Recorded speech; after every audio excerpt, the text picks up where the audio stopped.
So good morning, and it's dawning on me that in the real world, you just kind of go about your chores and you go about things you want to do and just get them done.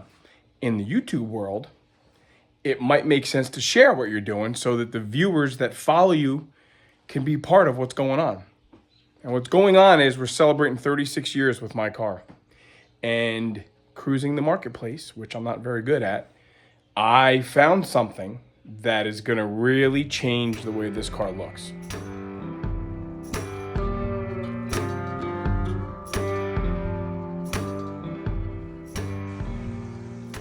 So back in 1970, when Lou Childers bought this car at Tallahassee Ford, after Jeff Leckinger traded it in as a one-year-old car, Lou, having come out of his third tour of Vietnam, decided to treat himself to a cool new hot rod, new to him, and he personalized it. And he personalized it in a way that look stayed with the car until Rich bought the car in 71. And he kept it looking that way for several years himself. And I finally am making the move.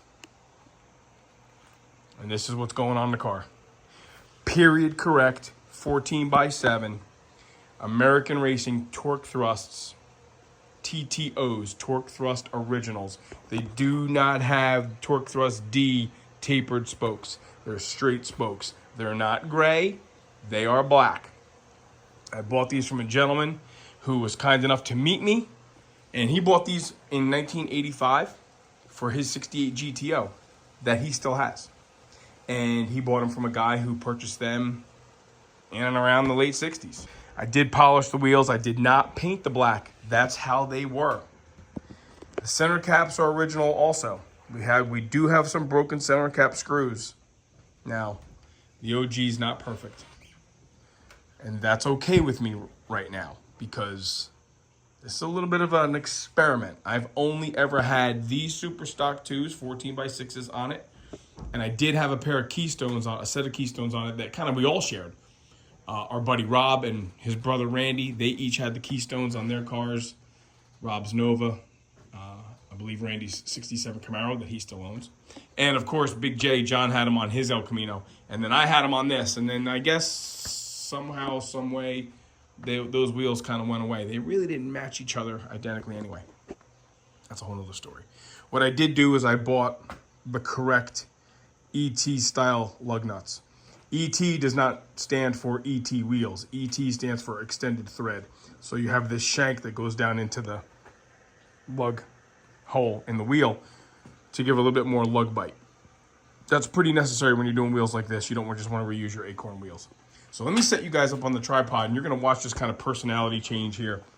You know, like John and I talk about, it's like the quickest and easiest thing you can do to make a car look different. And I went with 225/70/14s because that's closest to the optional wheel and tire size. Let me show you what this car had. This would have been originally like a 215/70, would have crossed over to the original tire here. Right, F70. This is a 775/14 would have been the standard. F70/14 optional, F78/14.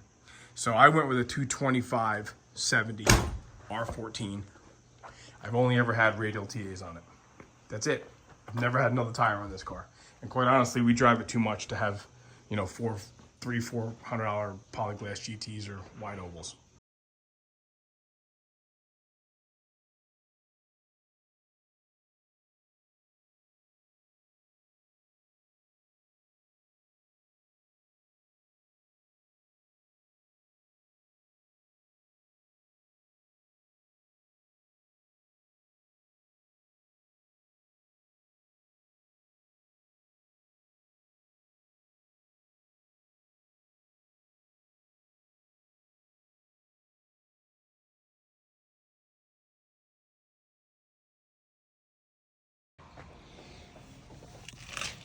Freaking bummer. That's close.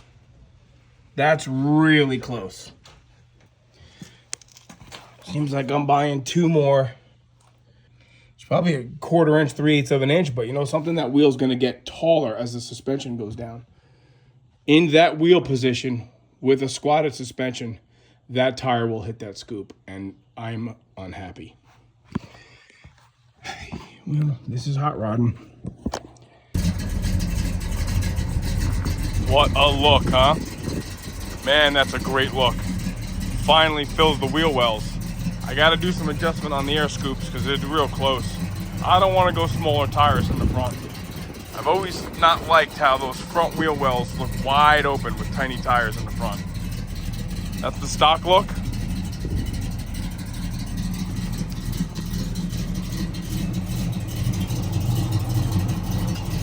And that's the day 2 look.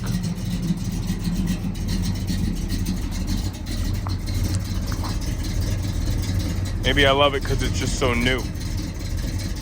The good news is it rides great. It doesn't bark the tires like it did with those 20-year-old tires. It's got a lot more traction. Amazing what fresh rubber does, huh? But man, it looks good. It looks good. Got a much wider track to it now.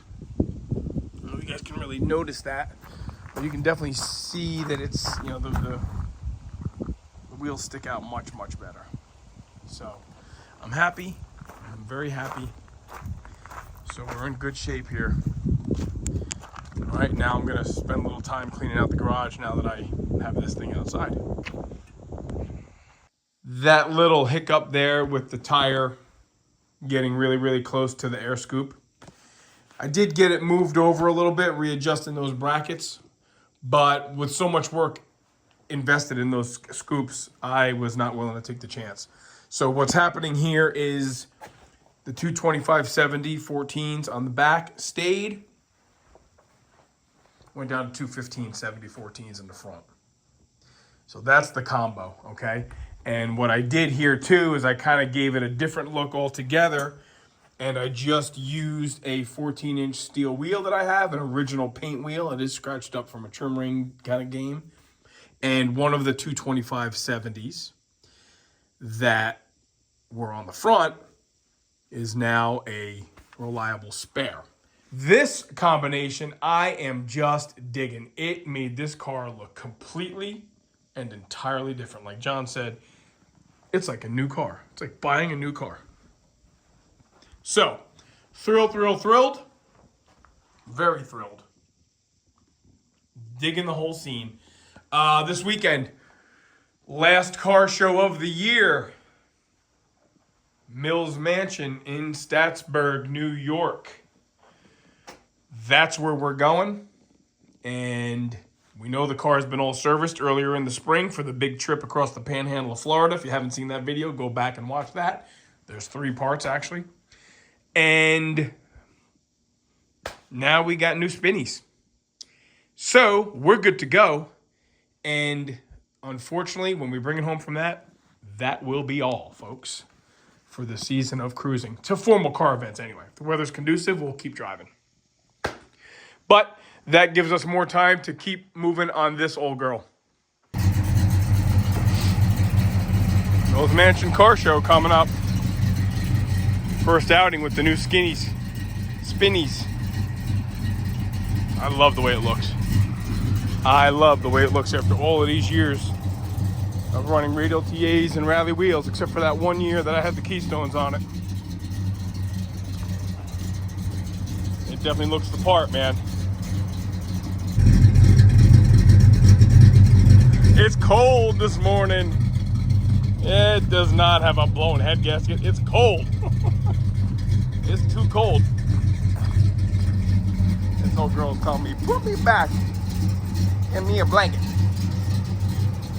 It's gonna be 70 today though. Just doing my light check.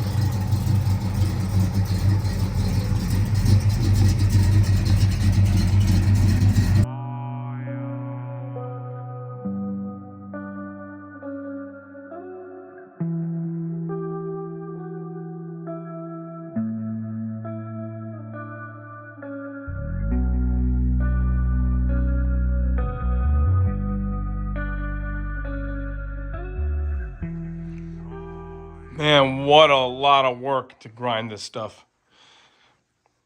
Do this if you have a garage in the house like I do. Do this when nobody's home so you can grind and run the compressor and all kinds of stuff and make all kinds of noise. So here's my methodology here. Hitting it with the big grinder first because obviously heavier gauge metal, you know, the welds are stacked up pretty high. Knock the majority of it down. You're going to go through air in the compressor unless you have a big shop compressor. This is what I have. It does a good job, and it's much quieter than the other one I had. But still, it's tough to keep up. This is a great tool, this mini die grinder from Milwaukee. The problem is these batteries die quickly, and they get hot. So I have 3 different tools going.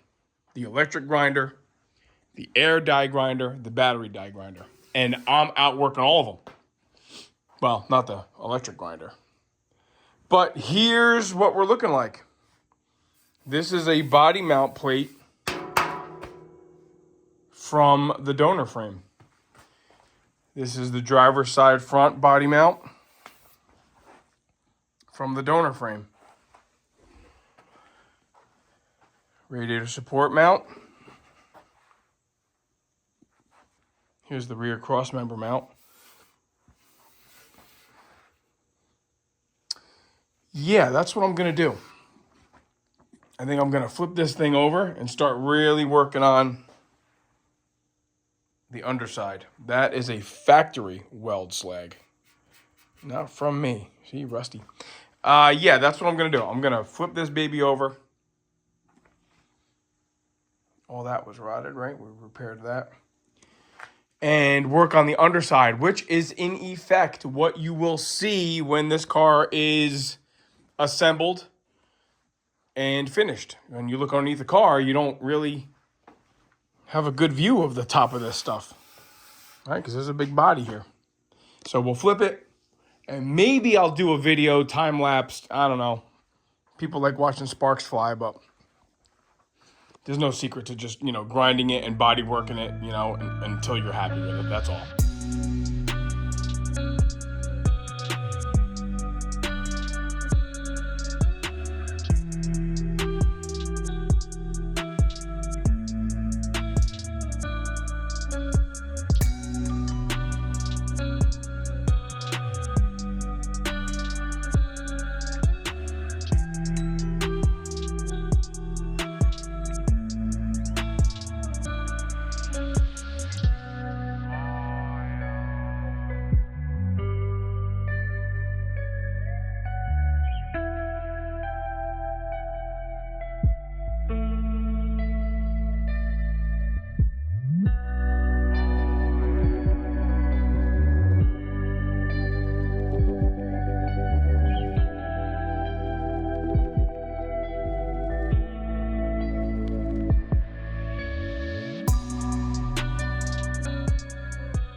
All right, after a day of grinding, this is what you're left with, or what I'm left with, what Joe's left with.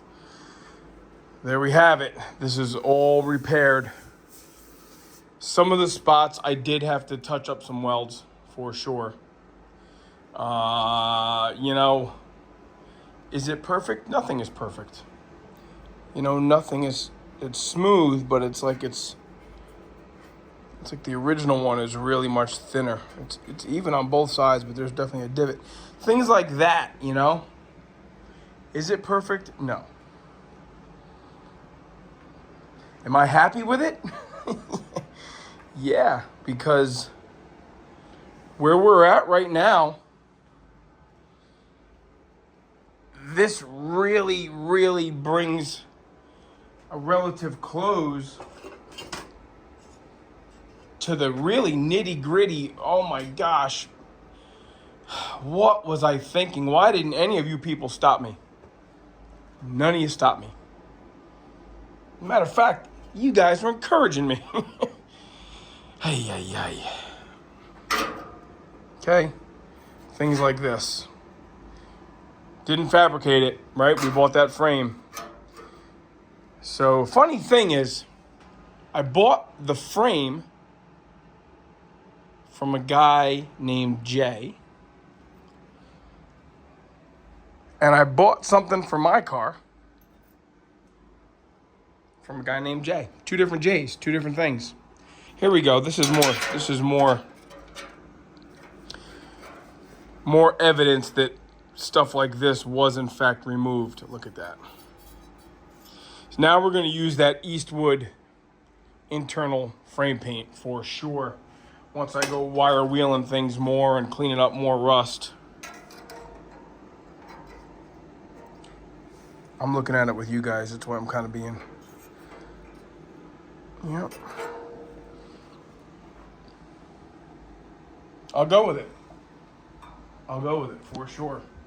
And then all these little things. You know, this was, a body mount section. That's actually off the front of the frame. This one is. And this one here is up by the radiator support. So that's it. All right, I guess the very next step here would be to start prepping this thing for some rust treatment in the frame and some primer. So that's just going to be wire wheeling and cleaning up. And then we'll start getting a little bit more visual, a little bit more eye candy going here. So I'm back down here in the garage, kind of looking over my work after taking a much needed shower. And I knew that these sections of the frame were bent. I just uncovered my car to dust it all off, and that's why it's in the background. So let's not behave pretentiously. Let's go this way then. So I knew these sections of the center part of the frame had some dinguses in them. Okay. And I started putting the, flanging pliers on there and the crescent wrench on there to straighten them out.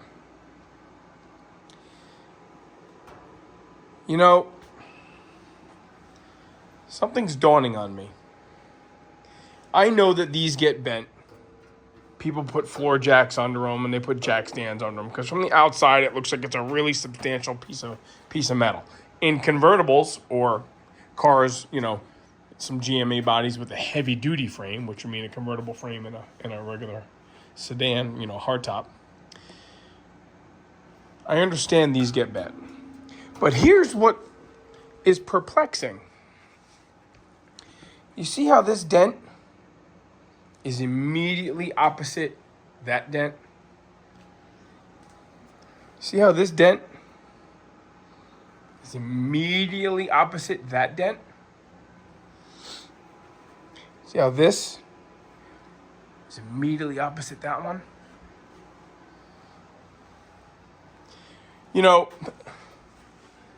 Part of the story of this car was that the real Mr. Jones, the human being Mr. Jones, claims to have had this car with him overseas during the Vietnam War. And we have no proof of that. His family members say that, there's documentation which they've yet to find and we've yet to see that proves that this car, the Mr. Jones W-31, did travel overseas with him. There might even be some truth or some speculation, rather, that he took delivery of the car while in the Philippines. The protector plate says, his name, U.S. Naval Base, Long Beach, California. Is it possible that these lines, that these dents, were made by a forklift? And that this car was picked up from the bottom? I guess it's possible that it was serviced at a repair shop and these things got dented from a lift. But that's not really where you put a lift because then it becomes really fore and aft heavy. I'm going to talk to Joe about this. I'm going to see if we can't, encourage the family of Mr. Jones to look a little deeper for some paperwork here.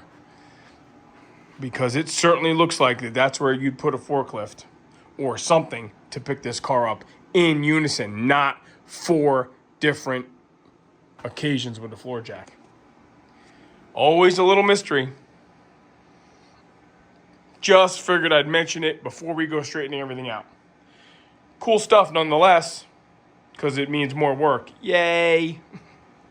Good morning, bright and early. It's 6 o'clock in the morning. The girls are upstairs sleeping. And I'm down here in my happy place, all lit up and cleaned up and ready to go. Let me show you where I'm at.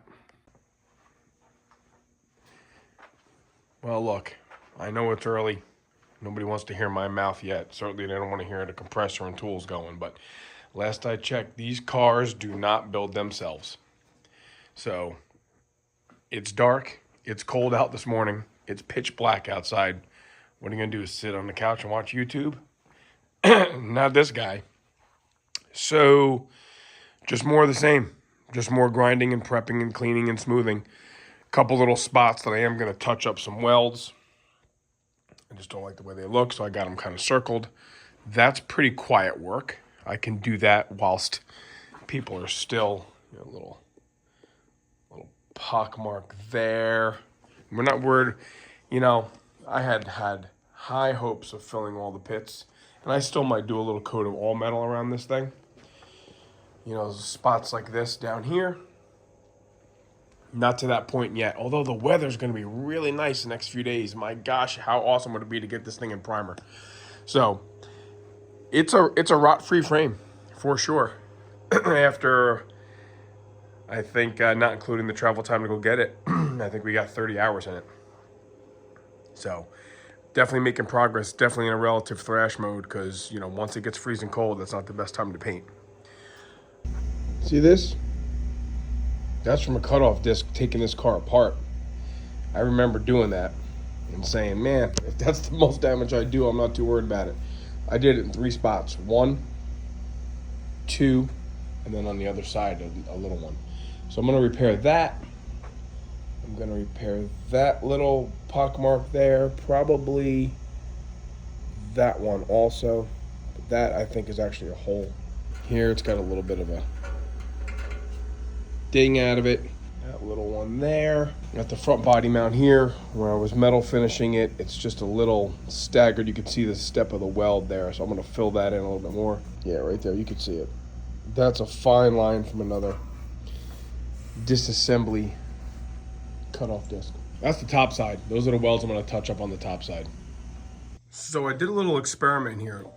As I discussed earlier, this frame has some very common bends in it. This is the bottom side of the C-channel frame that goes lengthwise down the car. Now, the misconception is that when you're jacking up a car, you have a flat tire, or you're doing work on the car, that because it's the frame, you can put a jack under it and you can pick the car up. And when you do that, and it's all too common, I'm sure if you guys look underneath your cars, most of them have a really unfortunate bend in that. That is not correct. That is not how it's supposed to be. That is inflicted damage. Now, whether this car was actually transported, by the United States Navy from Mr. Jones and picked up with a forklift or all that stuff, is yet to be determined. And I kind of don't care at this point. I don't want to leave it bent. So, look, here's an old steering wheel puller. And I kind of figured that if I had a way to put some downward tension on this bent metal, that I might be able to, encourage it and coerce it into place. And it worked out well. So this old, just needs any kind of a bolt with a stationary, object on it that you can use as a puller will suffice. Now, this is the only kind of tidbit of information I can give you. When you're using a puller, it better do that. It better spin really effortlessly. Otherwise, a lot of the drag you're going to find when you're pushing on it or pulling on it is going to be just the resistance in that bolt. And that's no good. So this thing I've had, I've had this since one of my first Chevy S10 projects. That's an old KD tool. This is old, but got to be able to do that. So maybe I'll show you guys in action, because this side, that's pretty straight now, looked just like this side. You guys can clearly see that this is a bend. Don't want it. Now, I'm not going to use this tool to totally push it back into place. I got to watch my voice here. This thing is like an echo chamber. Because obviously what we'll do is we'll, put transfer some of the bend to the upper portion, which we don't want. So all we're going to do here is kind of get the old steering wheel puller into place at kind of the apex of the bend.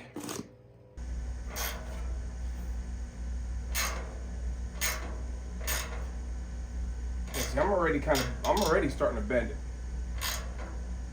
which is good. Oh yeah, that's getting tight. So here's what we'll do now. Let's put some heat on it.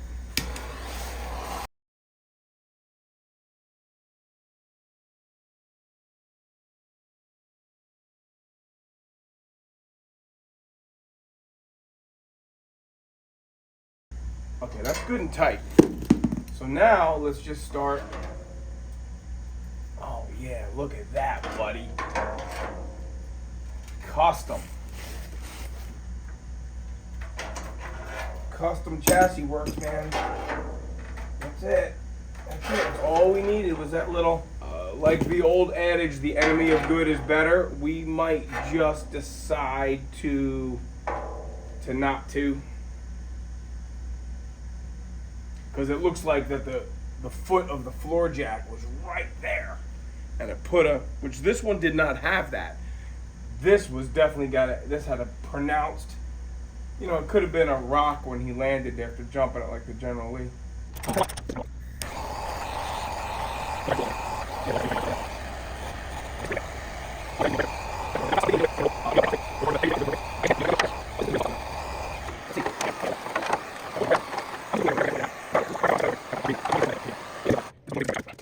Okay, there is a frame section straightened. I'll see if I can figure out how to crop the video so he can get it loaded.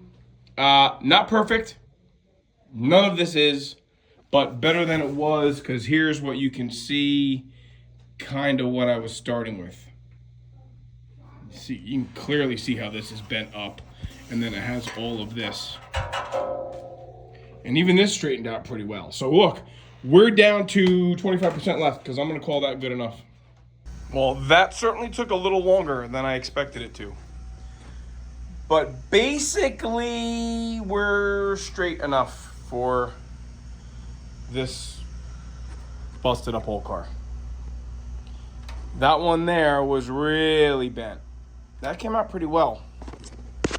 You go through progressions of things. We'll use the steering wheel puller. We'll use crescent wrench. Then it turns into the flat, flanging pliers. Then it turns into a ball peen. Then it turns into a ball peen with a dolly. And you end up banging and ringing your ears and working in a freaking tuning fork. Wong. Well, this is not for the faint of heart. Not even close. 5 hours, I think, 5+ hours just today. More grinding, more polishing, more touching up some welds. I did weld some stuff from the inside where I could reach it. The left front body mount where I replaced that, I was able to get in here when I had the frame flipped and touch up some of the welds inside just for some added security. Same with the front radiator support mount. Where you can access it, form follows function, I guess, right?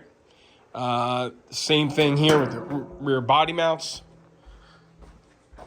You see some bluing there because I welded from the inside. So I think, in short order, this thing is going to start looking like a DeLorean or something. I think I'm making the decision to not do any all metal. It's just so pitted. It's just so pitted everywhere that once you start, where do you stop? I think we're going to get going on some of that interior chassis paint by Eastwood. I'll lay some plastic down in here, flip the thing back over, and we'll start painting the inside of the frame with that Eastwood paint. And that might wrap up the day. But it certainly looks like a frame worthy of that body, I would say, right? And yes, March 19th, it's upside down. March 19th, that's when this frame was built. And over here, I'll turn you around. As luck would have it, 007 is the last 3 of the VIN on Mr. Jones. 007, it's upside down, but okay. What else can I say? Not easy. Not fast. Nobody wants to be done more than me.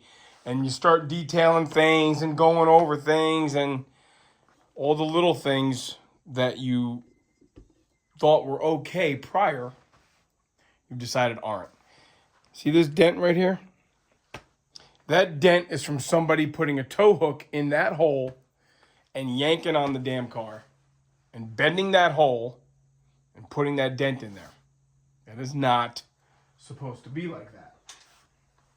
And you can see some of the bluing here because I did heat this up and I used a punch. This lip here was literally curled out to a point. And I guess I just didn't prioritize that repair. Gonna prioritize the repair now. There you go. There's a better view. That dent. Obviously, we can't get in there and knock that dent out, right? We have no choice but to weld it up.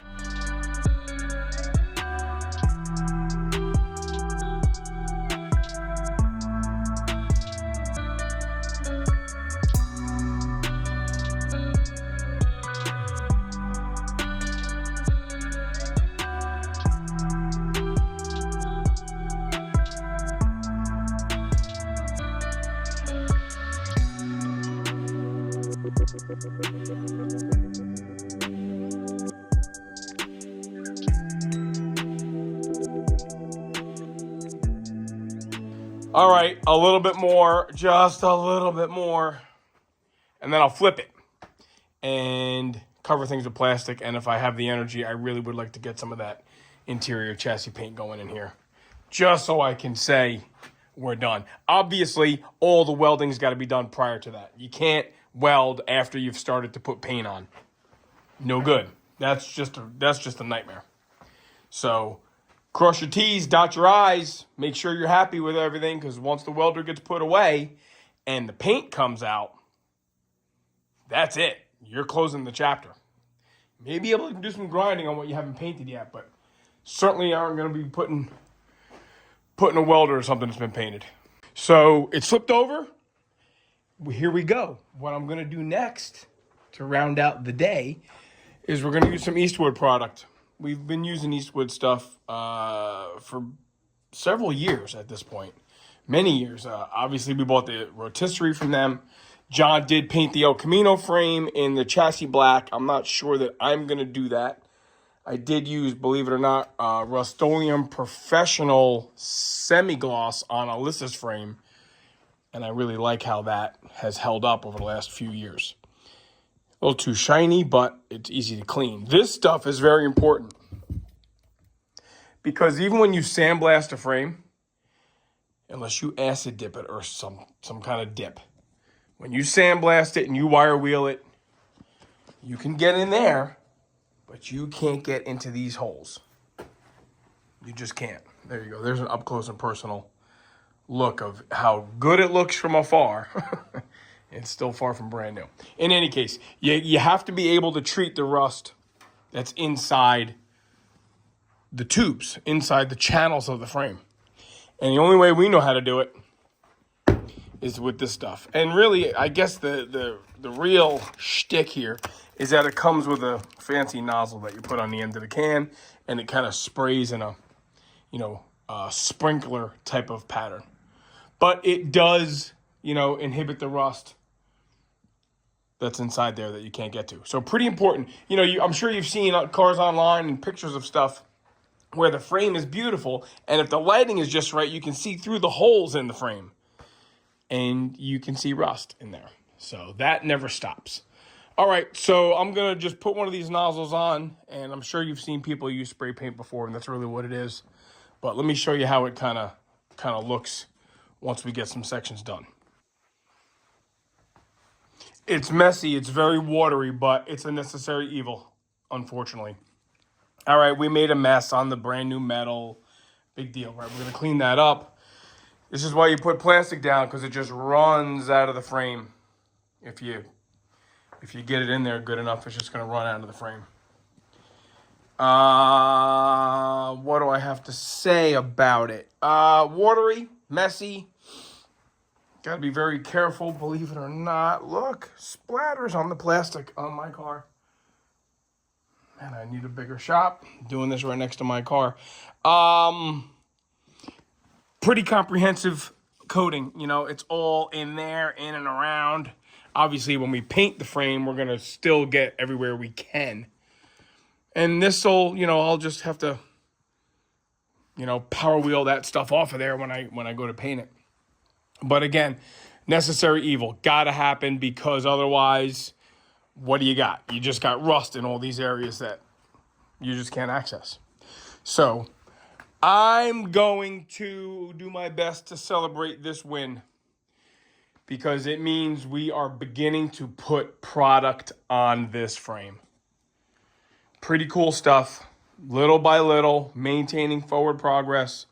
Very long day today. I think we're into hour 10 right now. I got down here at 6 in the morning. So you got to make hay when the sun shines, folks. All right, we're gonna let this dry. We're not gonna do anything else today. We're gonna just call it a day.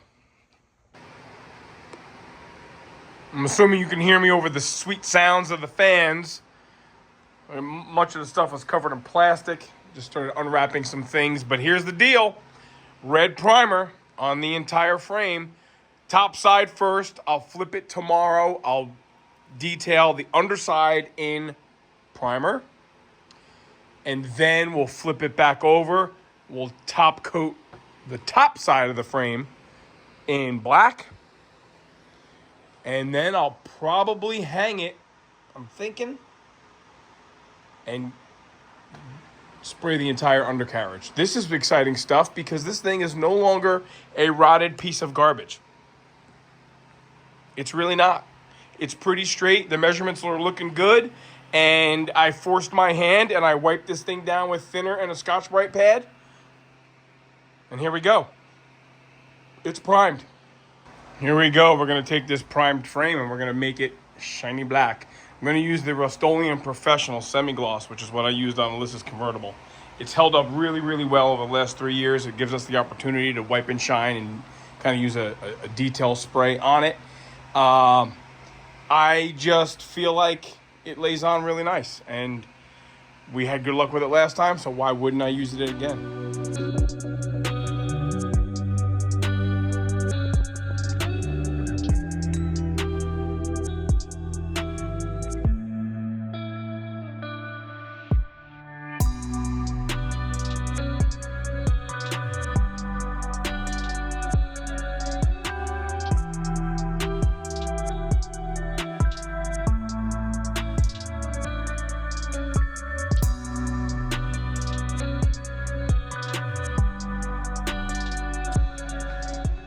Good morning. It's really, really early. And I've been down here working on the frame some more. And I'm not going to say disaster and I'm not going to say nightmare, because in life there are things that really are disasters and nightmares. And painting hot rod frames is not ever going to be in that category. It's just a thing. But here's how I messed up. The old adage, the enemy of good is better, right? So I had a nice coat of paint on here. And there were some spots that were thin. And I said, well, I better hoist this thing up, touch up some of the spots underneath where it actually was hitting on the sawhorses. So I had to do that. And two things happened. One, the metal was just a little bit too cold. And two, because of that, proportionally, I was putting on too much paint. And what happens when you use paint that is too cold, right? So when it's, number one, when it's bare metal and you prime it, the metal is very thirsty. And then when the bare primer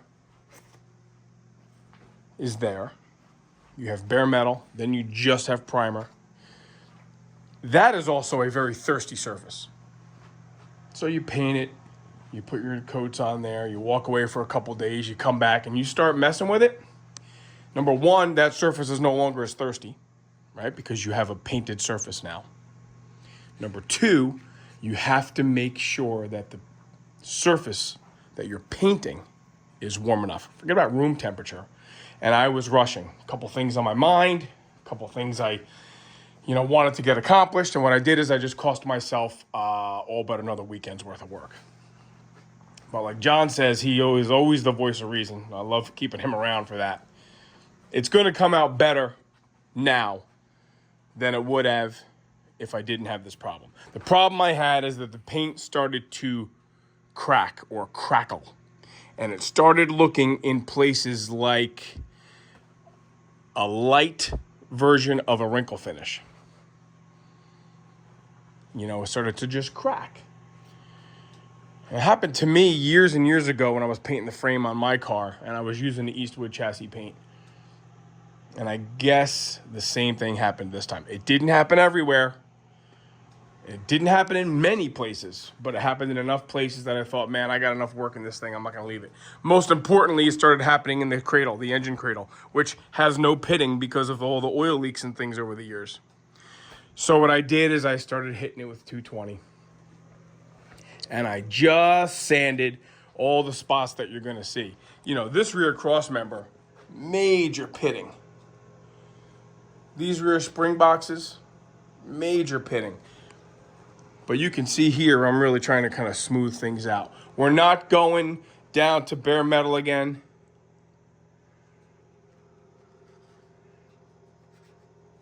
And I'm not priming it again. Just gonna wipe it down with a little bit of cleaner now. I did excavate again to get the VIN there as best I can. It's really, really faint, but I promise you that is the VIN number for the Mr. Jones car. 9M69, Lansing, Michigan, ends in 007. And here's the foundry stamping on the frame. March 19th. So that's my little tidbit. That's my little lesson. I'm going to keep the heaters going in here. Wipe it down, and we're going to put another coat of paint on it. And then I really hope to call it done. I think this is good enough from the Mr. Jones project.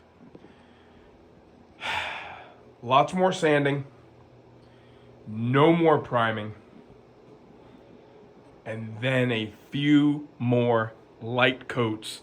Concentrating on what we see when this car is done. And what we see is the bottom portions of the frame and the sides. The top portion here, you can see how we get a little dull. It's because when you spray, I'm sure you guys have all done this, right? It's like spraying bicycles. When we're painting any kind of tubing. When you're painting, what wraps around, the spray that wraps around creates this it atomizes before it lands on the surface. So you don't want to concentrate on what you don't see and allow that haze to happen on what you do see. So that was my logic, right? Concentrate on the inside, make it the way I wanted, long-term, protected-wise. Then come outside and get everything painted from the outside, chasing the flash, as they say. Much, much, much happier with the engine cradle now.